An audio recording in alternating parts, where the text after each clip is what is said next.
Welcome to the Salty Sarge Podcast. You can find us on Facebook, Apple Podcasts, Spotify, and anywhere else you subscribe to your favorite podcast. I am Hunter, aka Tech Guy, and I am joined today by the namesake himself, the Salty Sarge. Salty, what is up? Welcome. Another good episode. So, today's episode, as you have so lovingly titled it, The Back Door.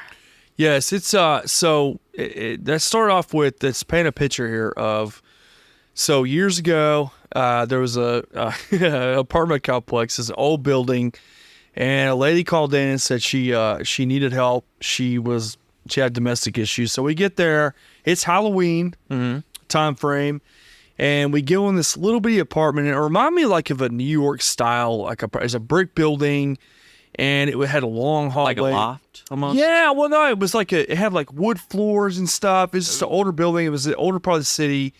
And you'd get upstairs. She was on the third floor, and it was just creepy, creaking. And we get in, she invites us in. She's this really tiny, petite lady, and she's in a robe, and she has a small television, right? Like one of those, like really small, I'm talking like a old school, like 1980s, like mobile television, right? Oh, yeah. Tiny, like a tiny box. Yeah, the little 8 Oh, yeah, dude, it was real little, and she's watching Halloween. Because I remember watching and seeing, she was watching the movie Halloween. Yeah. And you could hear the music, and I said, ooh, what you watching? She said, I'm watching Halloween, I just love it. And she's talking about scary movies. She had a real gruff voice. So I'm over here, she's real gruff, right? And she said, she kept telling us that she got in a fight with her husband, and he went out, she said just like this, she goes, he went out the back door. I was like, okay. And she just kept talking about this back door. And I said, well, show me this door. So, because evidently, every time the police would come, he'd run out that back door, right? Yeah. And this door, the back door. And this door, dude, was beat to shit. I'm saying, like, and it had, like, every kind of lock that would latch it. There was probably, like, 20 of them on there. Oh, man. And it was just, like, this rickety door. And I'm like, that door right there? And she goes, the back door. I'm telling you, the back door. And she said that, like, 10 or 15 times. I got her to say it like that many times. And I'm like, which door is it? That door? She's like, the back door. So that stuck with me. So it just kind of like the way she said it, and that famous door, and it's just pre-camera. So there's no footage of it. I wish I'd have taken a picture. But my smartphone at that time didn't even have a camera on it. Okay. It was a flip phone. This is how old this is. So we later move on, like with it, because we work sets. So that work set, I was cruising around this area known for like prostitutes and just streetwalkers. It's late at night, and I'm driving along, and I see this real small petite lady, and I pull up to her and I go, hey, what are you doing? She goes, I'm just out here working. She goes, I'm tired of the crack. I said, okay. And I went, hey, he went out the back door. And she started laughing. She goes, he did go out the back door. And at that point on, it was just like, oh my God. So I told my partner, I said, hey, I found the back door lady. And then from that point on, it was just like, okay. So we'd go to calls, and I would say, hey, we get on these stupid calls and go, hey, if you can get the person to say back door, then I kept a chart of like points. Like a tally. Like a tally of points, okay? So at the end of the night, I was like, whoever gets the most points gets their breakfast spot, right? Or a Coke and on cue, which, mind you, on cue doesn't charge officers for drinks. So we always joke about that, like, hey, I'll give you a free coffee.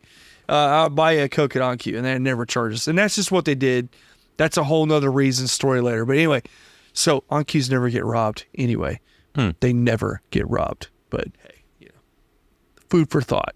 So we ended up, we got a couple calls, and we're like talking to these people, and I'm just at the back, and I'm like, hey, I was like, which door is that? And they're like, well, that's the back door, sir. And I go, oh, interesting, and I'm just like putting up my finger. And this went on for a while. Like, we were just doing this on all kinds of calls. And we go to certain calls, then other officers would hear about the backdoor story.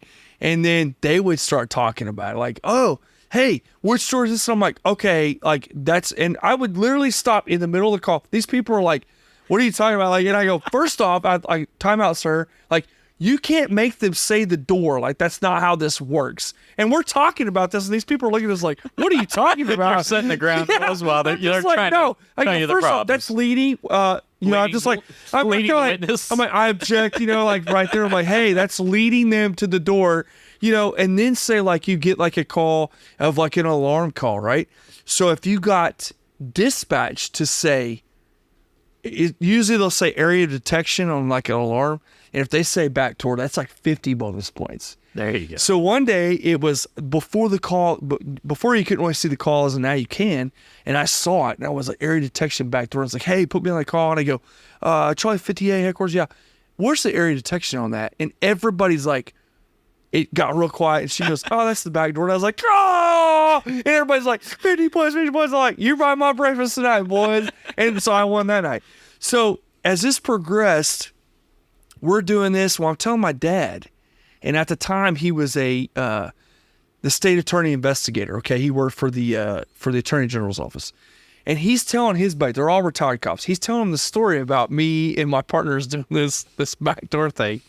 It's so they're interviewing people, like they're doing detective work for fraud and stuff. Sorry about that. They're doing detective work, and they interview people, and during their interviews, they'd say at the very last, like, okay, which door did he go out of? Like, they would get them to say, yes! They were probing too. Oh, man. And so then at that time, one of the state's attorneys, like, main attorney, told my dad, my dad tells him the story about it. He goes, you mean to tell me this officer can get people, he can basically manipulate the call to get them to say that? I'm like, he goes, that is excellent police work. I was like, yes! So then one day we move on, and it kind of, like, it comes up every now and then. But my partner and I are on this serious call. This girl says, like, her kid's been kidnapped, and come to find out, her ex took the kid, and they don't have custody things, and it's not child stealing at that point. It was just a dumb call, and I'm like trying to get serious information, and my partner walks up to her. He cuts me off, and he goes, "Ma'am, did he go out the back door?"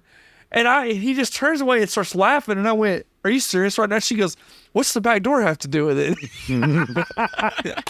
And I'm just like, it has nothing to do with it. And he just gets his car, and he's laughing at me, and he drives off. I was like, are you kidding me right now? But we would take like domestic calls, and we had this one night where the backdoor game would kind of lead into another game I created, which was you had to talk in movie quotes, like to the calling party. So you would get up there and you would talk about, you get on the call, and it was like, I'm not talking, okay, so let me clarify something here, okay? Everybody's like, oh my God, I can't believe this. Like, this is horrible.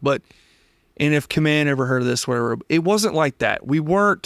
I didn't do this to like legit victims of crimes and things like that, okay? We're talking about... This was the BS call. Yes, like you get like like this one particular couple would call in daily on things that they would get involved in, or they would fight each other, and there was no charge. It was just, they're married and they're drunk. So we get to their house, and I told the guys, okay, because I had to recruit Ricky with me, and I was like, hey, we can only talk in movie quotes. This will be fun. So we get inside, and so he's drunk, she's drunk, and they're standing there, and I walk in, and I was like, did you order a code red? And they're like, we're gonna be like, he goes, I don't know what you're talking about, sir. And he's drunk, of course. And I go, did you or did you not order a code red? And he goes, I don't know nothing about no fucking code red. And then his wife is like, look at me like, and so then for some reason, the whole group leaned towards Tom Cruise movies. Like, it was a lot of Tom Cruise stuff. It was a lot of Tom Cruise. Oh, yeah, like different, like, Top Gun came up quite a bit, and so did A Few Good Men. And it just kind of went around there. And at the very end, the recruit goes, sir, which door is that? And he's like, that's the back door, motherfucker. And I was like, oh! And I mean, we left out there, and of course, they're looking at us like, what are you talking about? And I'm just like, I'm laughing hysterically because I had to buy that Ricky's dinner because his lunch, because that was amazing. I mean, I was like, oh my God, I can't believe you remember that and you worked it in there. But, oh man. And sometimes I feel like that some people, I don't know, they were so drunk and just out of it that they didn't know what we were doing. But there were times though, a lot of different calls that would come up, and it all started from that little lady in her house with that little Halloween movie going on, and that famous door. It went out the back door. That famous door. And, if someone had made me a sticker or something, I put it on something in my car, and it had that quote, like, he went out the back door, and it was just always something that stuck out to me in that area. It was always fun. And my dad looked at me, because he come from an era of police work where, like, yeah, they were real serious. He goes, I can't believe you're doing that, and he just sits back and laughs. He's like, that's so funny. But I'm just like, it wasn't like a Super Trooper thing, if you've seen the movie Super Troopers, where they goof around. Mm-hmm. That came out long before I was a police officer. It wasn't anything like that. It was just me just, again, having fun and remembering that call. And I'm going to tell you right now, I can testify, I can recall information very well. I don't have to sit there and look at things. I can look at someone visually and go, oh yeah, I remember when I arrested that guy. And I could just go to court on him and go in depth of things that happened. And I had to look at a police report. I can remember the date exactly. And I just had this, it's not photographic, but I can remember people and situations that help me and guide me to where I need to go. And that lady, when I ran into her the second time and she said that to me, she just laughed, and we both laughed, and I kept quoting her, and it just, that game just stuck with us ever since. Those officers have since moved on, to other places, and I guarantee if I text them right now, like, hey, you went out the back door, they would just go, oh my God, they remember. And it brings up good memories and fun of how we were as police officers then. And it was just fun. And it was not harmful. It was not to make fun of somebody. It was just a way of us to deal with everyday things that we go through, and it was a lot of fun. Mm-hmm. But guys today look at me like I'm crazy when I tell them these stories. They're like, wow, like, I never even thought to do something like that. I'm like, well, you have to see the humor in things, Well, and I think, like, no matter where you work, you have to have something, like, separately that's a joke, like a running joke, or some sort of camaraderie that will bring you like together. An inside joke. Yeah, it's always fun. And you don't want to be the end of the joke, but my thing is, if you are, just embrace it and have fun with it, So, but that was a lot. That was one of the most memorable games that we would do, and it still lives on today. If those guys were working, which none of those guys I work with, I'm the only one out of that group that's still on patrol. That everybody else is either a detective, or they moved on, or they're retired, and they're doing other things. So I'm still that one guy, and driving around, that makes me laugh. I laugh out loud. Yeah. I just drive around and I start laughing. I'm like, hey, this is funny.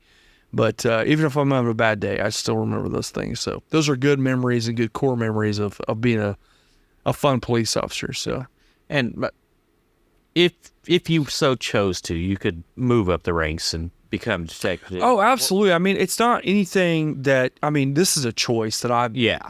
What drives that decision? Well, it's just, do you want the responsibility? There are several people out of my academy class that have excelled in the ranks. Are you willing to go take a test? Are you willing to make the qualifications for it?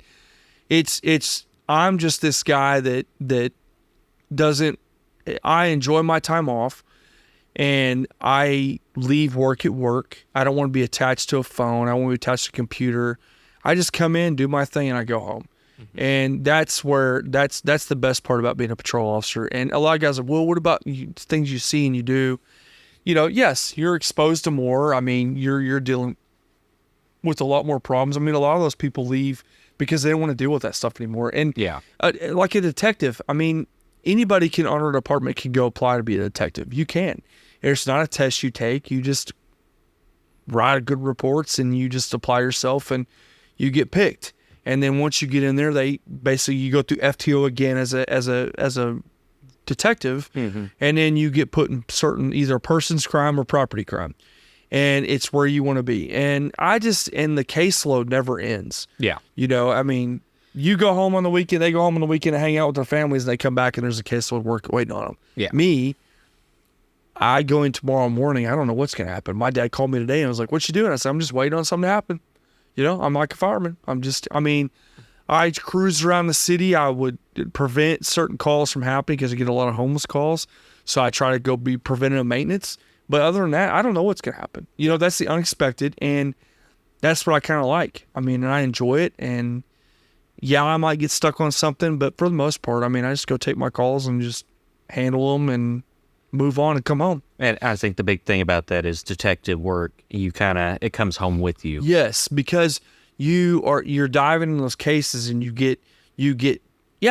exactly. Yes, you take it home with you. You're trying to solve them. And the ones you get, that the department, you're so overwhelmed because you can't go in and solve those certain cases that you want because you have 8 or 9 cases waiting on you. So I just don't. I've often thought about that just for the safety reasons of getting out of patrol. But then again, it's like, nah, I'm good. I think it. And I've talked to my wife about me promoting down the road, and I've had a lot of people approach me like, you should be a supervisor. You'd be good at it. You're very knowledgeable and you know how to handle things. And I've thought about that too. It's just, you start over again though. You get a different shift. It's taken me a long time to get to the position I'm in right now. And I just don't want to really give that up. Yeah, I feel like you're in a pretty good position. Yeah, I like it right now. For now. I've told my wife that maybe in the future I might promote. I don't know. We'll see. There you go. When you start getting more grays in there. Yeah, I just don't. Yeah, I know. Like one of the guys I went to the academy with had a full head of hair, and I saw him the other day, and he's the supervisor, and he's bald as all get out. I'm like, dude, I'm over your hair. I promoted. I was like, yeah, there you go. That's why you do that. That's it. Thank you for listening to this episode of the Salty Sarge Podcast. You can check us out on Facebook or anywhere else you find your favorite podcast. We will see you in the next one. See you next one. Keep your powder dry. Woo.